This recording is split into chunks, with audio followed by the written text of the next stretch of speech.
Have you ever just stared at the gas station sign and wondered, why is the price so high this week? Well, it turns out the answer probably has nothing to do with your town and everything to do with something happening thousands of miles away.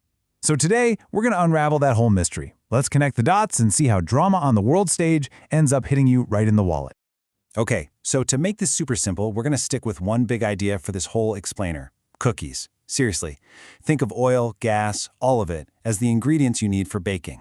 America needs these ingredients for, well, everything: driving our cars, heating our homes, and yeah, even firing up your Xbox. So let's kick things off with part one: energy, like baking cookies. We're going to build on this whole cookie idea to see how everything fits together. The most important thing to get is that oil and natural gas are basically our main ingredients, our flour and sugar. And just like when you're baking, if you suddenly can't get enough flour, maybe the delivery truck is late or the store runs out, well, that's a problem, right? It's going to be way harder and probably more expensive to make those cookies. Energy works the exact same way. Okay, and that brings us to part two. This is where our simple little baking story gets a lot more complicated. It's time to talk about the world's energy drama and exactly why getting our ingredients is so shaky right now. So the root of the problem is actually surprisingly simple. A bunch of the world's biggest bakeries, the countries that produce and ship out tons of oil and gas, are having some major issues. And when their kitchens have problems, we all start to feel the heat. And what's really interesting here is how different all these problems are. You've got Venezuela, where internal chaos means they just can't get the oil out of the ground. Then there's Iran, where political tensions put a huge shipping lane at risk. And on top of that, you have Russia and China forming this new energy partnership, which is totally rerouting who sells to whom on the global stage. Each one of these adds another layer of what if to the global supply. That risk around Iran brings up a really critical idea: a geopolitical choke point. Okay, think of it like this. Imagine there's only one single road from the grocery store to your entire town. The Strait of Hormuz is pretty much that, but for oil. It's this super narrow channel of water that oil tankers have to squeeze through. If that road gets blocked for any reason, the entire global supply chain has a massive, massive problem. And this number just shows you how big of a deal we're talking about. A full 20%, that's 1/5 of the entire planet's daily oil supply, has to sail through that one little strait. So any problem there doesn't just affect a couple of countries, it sends shockwaves through the entire global market, like instantly. Which brings us right to part three: how it affects you. This is where we trace all that global drama right down to the prices you're paying every day. I mean, this is the most important question, isn't it? We see the headlines about some political mess in Venezuela or tensions in the Middle East, but so what? What does that actually do to our lives? Well, the first and most obvious place you're going to feel it is at the gas pump. Now, even though the U.S. produces a ton of its own oil, the price isn't set down the street. It's set on a global market.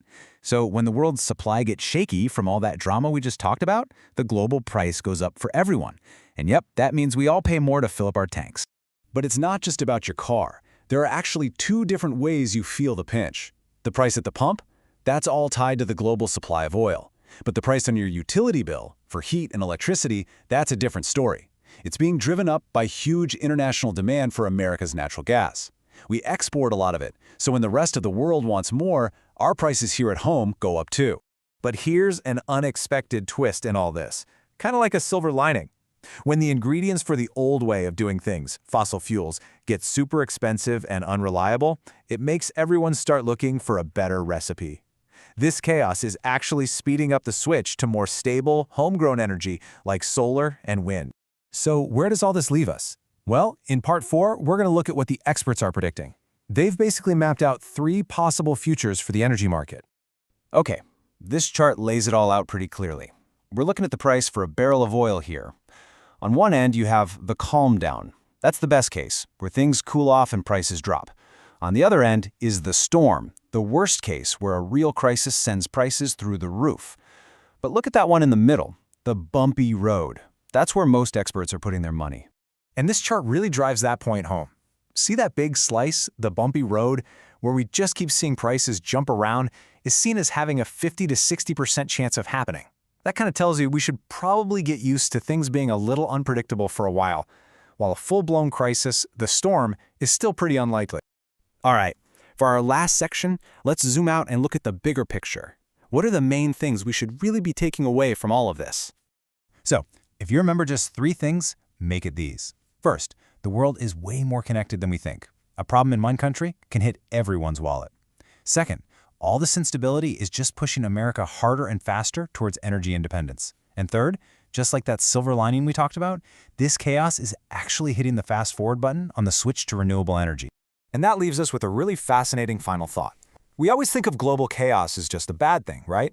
But when it comes to energy, could all this turmoil, completely by accident, be forcing us to build a more stable and cleaner energy future faster than we ever would have otherwise? It's a pretty powerful question to chew on. Thanks for tuning in.